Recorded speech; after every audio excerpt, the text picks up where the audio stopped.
இயேசு கிறிஸ்துவின் நாமத்தில் என்னுடைய அன்பின் வாழ்த்துக்கள். இந்த நாளில் இந்த விடுதலை ஜெபத்தை கேட்டுக்கொண்டு இருக்கிற ஒவ்வொருவருக்கும் ஏசப்பா ஒரு ஸ்பெஷல் கெஸ்ட்டை உங்கள் வீட்டுக்கு அனுப்பி வைக்கிறார். யாருன்னு பார்க்குறீங்க? 8ஆம் அதிகாரம் 2 ராஜாக்கள் 8ஆம் அதிகாரம் 6வது வசனத்தில், அப்பொழுது ராஜா அவளுக்கு ஒரு பிரதானியை நியமித்து அவளுக்கு உண்டான எல்லாவற்றையும் அவள் தேசத்தை விட்டு போன நாள் முதல் இதுவரைக்கும் உண்டான அந்த வயலின் வருமானம் அனைத்தையும் அவளுக்கு கிடைக்கும்படி செய் என்றார். ஆமேன், ஆமேன். இந்த நாளில் உங்களுக்கு ஒரு பிரதானி ஏசப்பனை செய்ய போகிறாரு, நியமிக்க போகிறாரு. அந்த கெஸ்ட்டு யாருன்னு யோசித்தீங்க, அதுதான் அந்த பிரதானி. நீங்கள் இவ்வளோ நாள் என்னுடைய வருமானம் பொத்த பையில் போட்ட மாதிரி எல்லாத்தையும் நான் இழந்துட்டேன். ஹாஸ்பிட்டலுக்கு செலவழிச்சிட்டேன், வட்டிக்கு செலவழிச்சிட்டேன், என்னை ஏமாற்றி வாங்கிட்டு போயிட்டாங்க, என் காசு வாங்கிட்டு கொடுக்க மாட்டேங்கிறாங்க. இப்படிப்பட்ட நேரத்தில் நம்ம கதறி கொண்டிருக்கிறவங்களுக்கு ஏசப்பா இந்த நாளில் இதை கேட்டுக்கொண்டிருக்கிற ஒவ்வொருவருக்கும், விசுவாசித்து கேட்டுக்கொண்டிருக்கிற ஒவ்வொருவருக்கும் ஏசப்பா ஒரு பிரதானி என்ன செய்கிறாரு? நியமிக்கிறார்.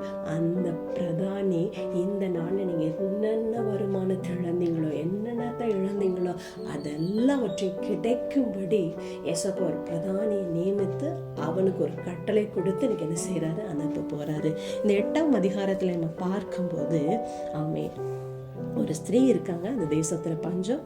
ஒரு தீர்க்கதரிசி அந்த ஸ்ட்ரீட்டை சொல்ல 7 வருஷம் அந்த தேசத்தில் பஞ்சம் இருக்கும், நீ என்ன செய்கிற, நீ உன்னுடைய சொந்த பந்த உறவுகளை கூட்டிட்டு இந்த தேசத்தை விட்டு போயிடுன்னு சொல்கிறா.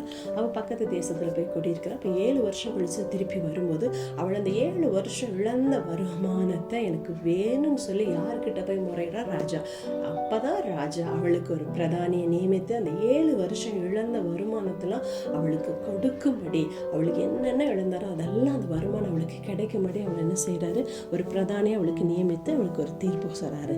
அதே போலதான் ஏசப்பா இன்னைக்கு நம்ம ஏசப்பா கிட்ட முறையிடும் போது நம்ம இழந்ததெல்லாம் ஏசப்பா இன்னைக்கு நம்ம என்ன செய்யறாரு? திரும்ப கொடுக்க போறாரு. அப்படியே கண்களை முடிச்சோமனும் ஏசப்பா அதை கேட்டு கொண்டு இருக்கிற ஒவ்வொருவருக்கும் என்னென்னதை இழந்தாங்களோ, என்னென்ன காரியத்தை இழந்து போய் தவிக்கிறாங்களோ அவங்களுக்கு இந்த நாளிலே ஏசப்பா இழந்ததை ரெட்டிப்பாய் தேவன் கொடுக்கும்படியாய் ஜெபிக்கிறோம். ஒரு பிரதானியை நியமிங்க அப்பா. என்னென்ன காரியம் இழந்தாங்களோ அதெல்லாம் கரெக்டாக சரி பார்த்து நீங்கள் அவங்க கரத்தில் கொடுப்பதற்கு ஒரு பிரதானியை நியமித்து அவங்க கரத்தில் அதை இழந்ததை பெற்றுக்கொள்ள கர்த்தர் ஒரு அற்புதத்தை செய்யுங்கப்பா.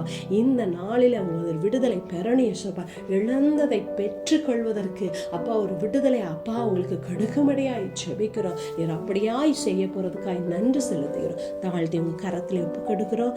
இயேசுவின் மூலம் ஜெபங்கேலோ நல்ல பிதாவே, ஆமேன்.